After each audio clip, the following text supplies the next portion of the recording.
Grace and peace to you all. Hello. I just wanted to get on here and share a dream that I had a few months back, and I've been sitting on it, and I heard share the dream.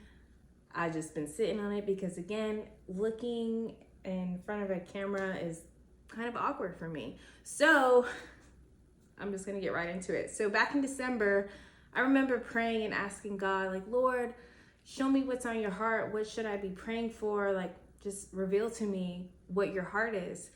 And that night I dreamt of a wedding and I was the bride, and I'm like, okay, I'm getting married again. Like, huh? So anyway, at the venue, and it was a beautiful venue, but I was outside of it. I was already dressed. I was already ready for the wedding to take place. And I remember standing outside of the venue, and I would see cars pull up and guests kind of exit.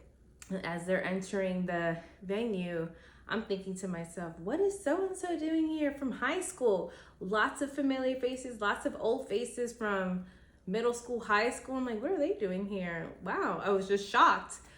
Anyway, my gaze was fixed upon my bridesmaids, whom were all seated outside, scattered around at these white circular tables. They have the white tablecloths draped over it. I remember that just vividly. I don't know what the significance of that table and the white tablecloth was, but there were many tables outside, and my bridesmaids whom were not ready.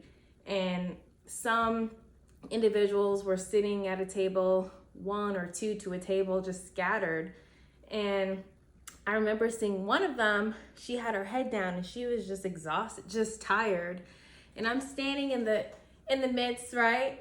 And none of them could see me. I was some kind of transparent just figure, I guess, whatever that word is. But I remember looking at her and my heart just sank. Like, I was grieved in my spirit. I was sad. Like, why isn't she getting ready? Like, why aren't they getting ready? Like, the wedding is about to start. And I remember looking back and seeing guests still arrive, and they're exiting and they're excited. They're going in.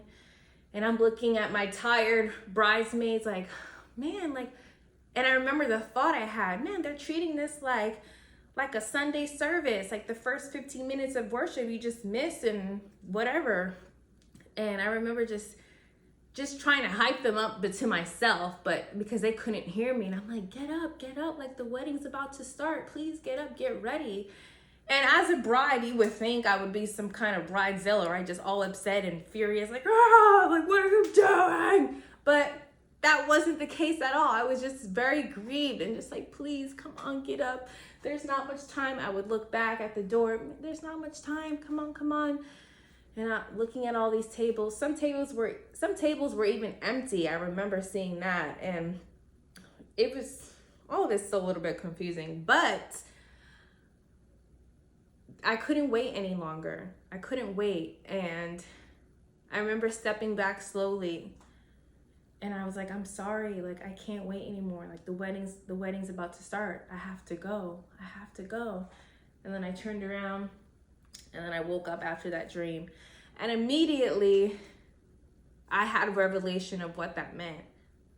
The return of the Lord is imminent. I would say that the return of the Lord is imminent. And the church, right? The people who have been just running this race, we're getting tired. And I shared this before, like, run your race with perseverance. But a lot of us have grown weary, and a lot of us have become just accustomed to our daily routine, and we've lost sight of who God is in our lives. And he's supposed to be number one. He is priority. He's our go-to, not our job, not our spouse, not our children, not success in your plans and whatever you have the idea for yourself. God is priority.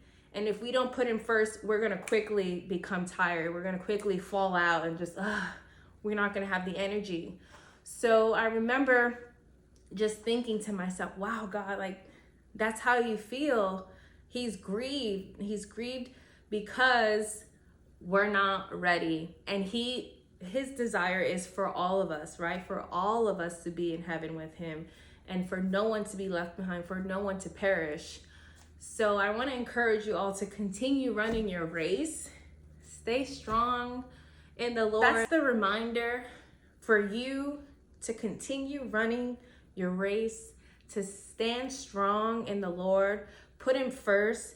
Take 10 minutes a day when you wake up in the morning, thank him, read a scripture, dwell on that, and then go about your day, and then see how much more time you're going to be spending with him as the days, weeks pass.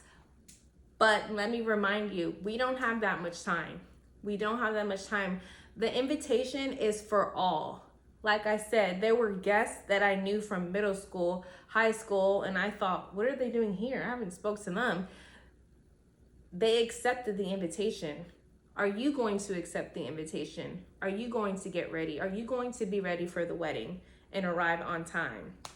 Okay? So blessings to you all. Like Paul says, grace and peace to you all. And may you be blessed. May this message encourage you and stir something within to get you back on track. Okay? God bless.